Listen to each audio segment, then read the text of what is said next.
Hey, ladies and gentlemen, welcome back to the channel. As always, it is Nick here, back with your daily crypto news and analysis. And today we're going to be talking about Ripple and XRP, and today we're going to be addressing the DeFi market. So, lately I've been talking to you guys about what the SEC is doing. You know, one thing, it's very easy to say, hey, the SEC wants you to be poor. But it's another thing to actually look at the DeFi space and the overall opportunity that is here.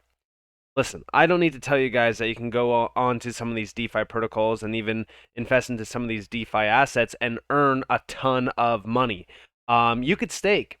There's actual secure staking in this space. I'm not talking about staking on a centralized exchange, but there's a lot of staking opportunities where you could earn 5, 10, 15, 20% APY on your assets. Even some DeFi protocols, which we have talked about in the Discord, free Discord, there's been over 200% APY on some of these assets. And still, to this day, I tell you guys every single day that they're coming after DeFi because of this. Why? Is it because it's, not regulated? Is it because it's not safe? Is it because of... No. It's because when you go to a bank and you put your money in a bank account, guess what you are earning? Well, the national average is 0.23%, not even a half a percent. You see the problem. DeFi and crypto is taking dominance away from the big banks. So when we see things like this from the SEC, investments in crypto asset securities can be exceptionally volatile and speculative. In the platforms where investors buy, sell, borrow, lend, these securities may lack important protections for investors. AKA, guess what they're doing?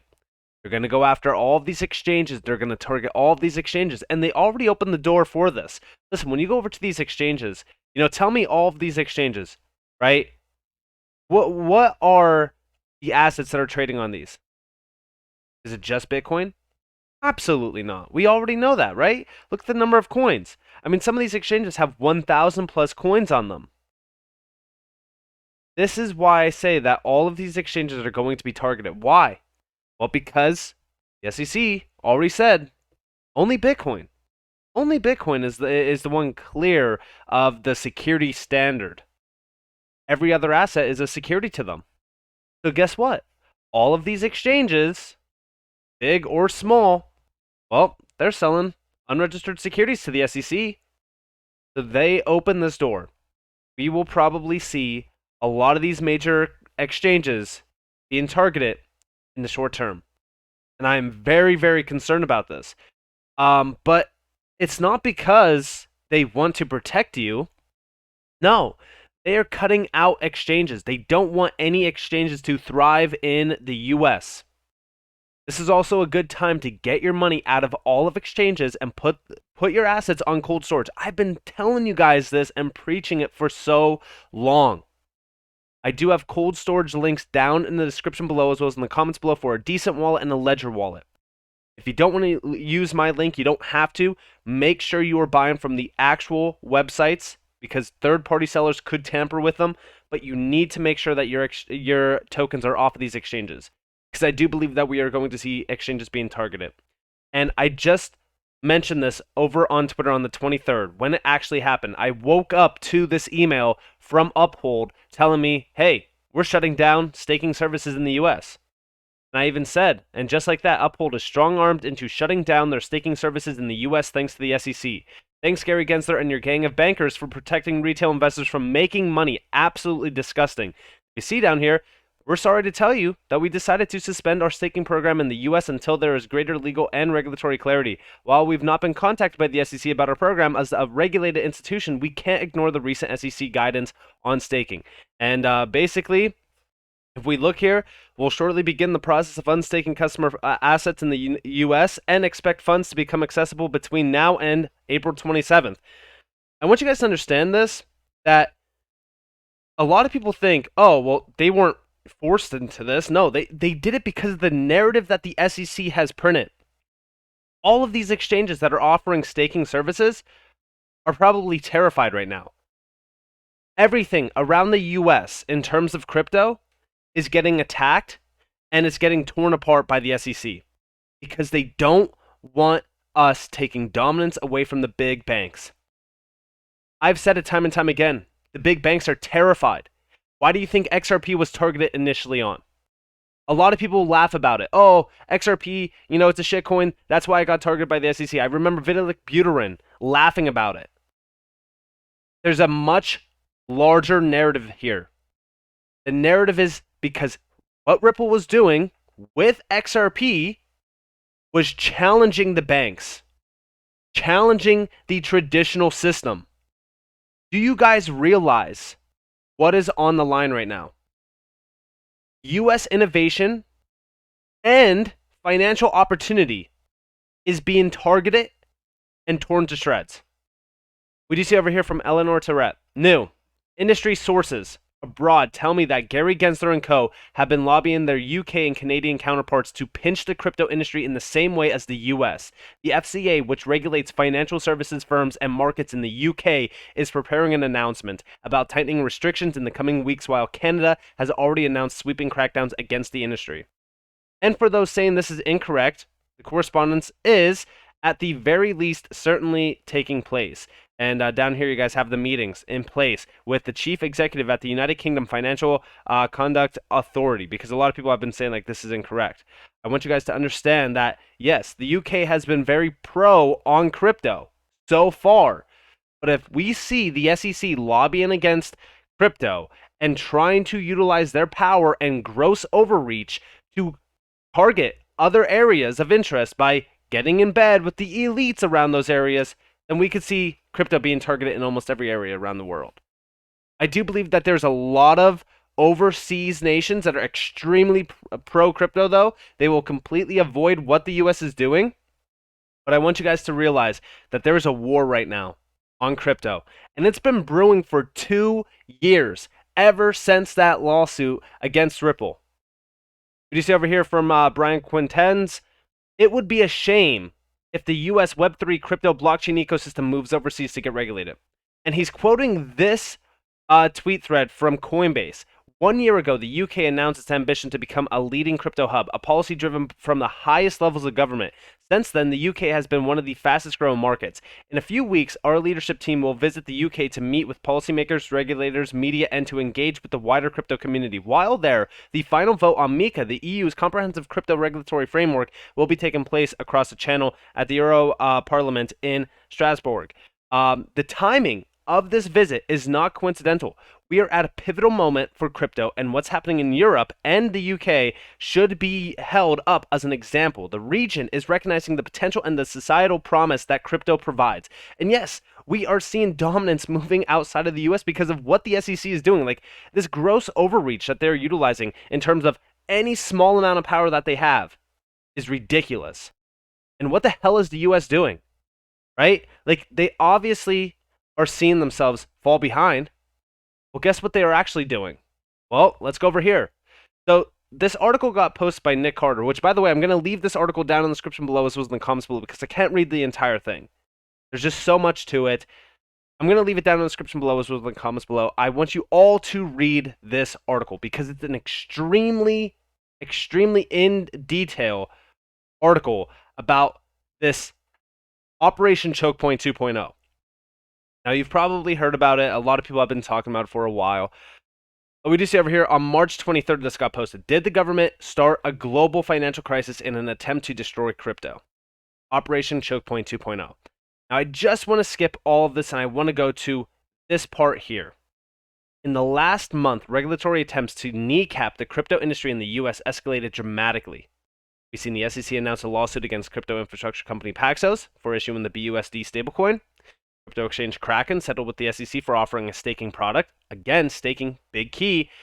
SEC Chair Gensler openly labeled every crypto asset other than Bitcoin as security. The Senate Committee on Environment and Public Works held a hearing lambasting Bitcoin for its environmental footprint. Biden admin proposed a bill that singles out crypto miners for onerous tax treatment. The New York Attorney General declared Ethereum the second largest crypto asset a security. The SEC continued its anti-consumer protection efforts by doubling down on their attempts to block a spot Bitcoin ETF in court, as well as trying to stop Binance US from buying the assets of the bankrupt Voyager. The OCC let crypto bank Prestigo's application for a national trust charter expire without approval. Also, the SEC sent Coinbase a Wells notice indicating its intent to bring enforcement actions against them for a variety of their business lines. And this is not even the extent of it. There's other ones, right? I talked about this even with Sushi Swap. Like, that was another one, a decentralized exchange being targeted. I want you guys to understand what is happening right now. This is a big deal. This war has been brewing for so long, and it is finally here, and it is massive.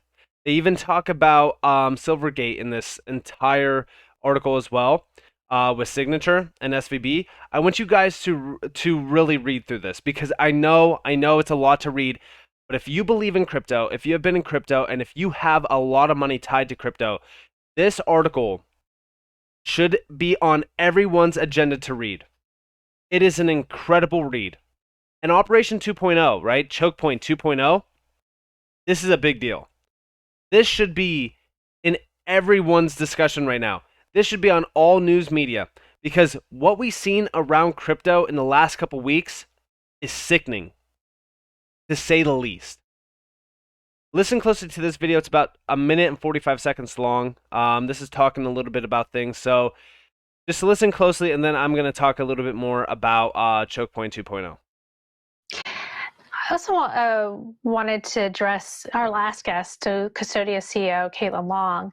She said that she believed that there was some sort of coordination among government agencies, the regulators, et cetera, to snuff out crypto firms from the banking system. And there's this whole conspiracy, if you will, called Choke Point 2.0 that is under the belief that there is a force of government policymakers, regulators, et cetera, that want to remove crypto firms from the U.S. banking system. I just want to gather your thoughts on that. I did hear her remarks, and I always appreciate her perspective as always. I'll say that from my time at the White House, what I saw was really the balanced approach that was pushed in the executive order, which was much more just coordination of the strategic policy objectives to mitigate the significant risk that is seen in crypto, but then also drive the kinds of technological and policy innovations that are needed to achieve their positive potential. So I certainly didn't see evidence of that. The White House does not direct anything with the regulators. By my understanding, certainly not in my role when I was there. But I would just say that I know that it takes a long time for enforcement actions and other things to come to fruition. So some of the things that we have been seeing are just the culmination of many years of work. Otherwise, I think what I've seen has been a balanced approach on one side, trying to mitigate the risk, and on the other side, try to figure out where we can drive the right types of positive technological and policy developments to meet high standards. And I honestly don't know how she could say that with a straight face, because we know for a fact that most of the things that we have seen, these events that we've seen in the last couple weeks, it did not take years for these to be realized in. Not only that, but we could clearly see the motive from the SEC. We could clearly see what is happening here. And I'm sure that all of you see it as well. I mean, with this most recent announcement of NASDAQ eyeing crypto custody to launch at the end of the second quarter of this year, this solidifies the overall motive behind regulators in the US. What have I been preaching for the last couple weeks, the last couple months? I've been telling you, they don't want exchanges to be the ones that are custodying crypto because they want Wall Street to be the ones that custody crypto. And here we have from Thinking Crypto 1, it's becoming clearer every day. The attack on crypto is to allow the traditional financial incumbents to come in and take over. In the midst of turmoil, Fidelity, BlackRock, BNY Mellon, and now NASDAQ are launching crypto custody services. Yeah, I'm telling you right now. I mean, it truly is ridiculous right now on what we have going on in this country. I mean, innovation is being attacked because of greed, control. I mean, it truly is like it's frustrating. It's frustrating to see this because we know how greedy the banks are. Listen, you go in, you have a ton of money in your bank account, you're earning nothing. In fact, you're losing money because the banks, for the longest time, have gambled with your funds. While they preach that these crypto exchanges and crypto and that is all used for fraud, they're gambling with user funds, blah, blah, blah. It is no different than what the banks do with your funds. It's just the fact that the banks are protected. The banks are looked at as this, secure area to store your money. No, it's all nonsense. And I want you all to realize what is happening here because we're starting to see banks limit crypto purchases. We're starting to see regulators going after exchanges. Why? Take a step back and question why, and then look at what has been happening. The largest Wall Street players are jumping in on crypto custody services. They want to cut you out from crypto. That way you have no choice but to go to Wall Street, purchase your crypto through them so that they can earn all of the fees and they can control the entire sector. This is a big problem. This is a massive issue, and I want you guys to realize just how big of a disgrace the government sector is in the US. And with all of that in mind, I hope that you guys enjoyed this video. If you guys did, definitely leave a like, subscribe to notifications on. If you guys want more free content, you guys are more than welcome to follow me on Twitter and join the free Discord down in the description below. So it's up to you all. Have a beautiful day or a beautiful night wherever you guys are in this beautiful world. This has been Nick. Peace out, guys.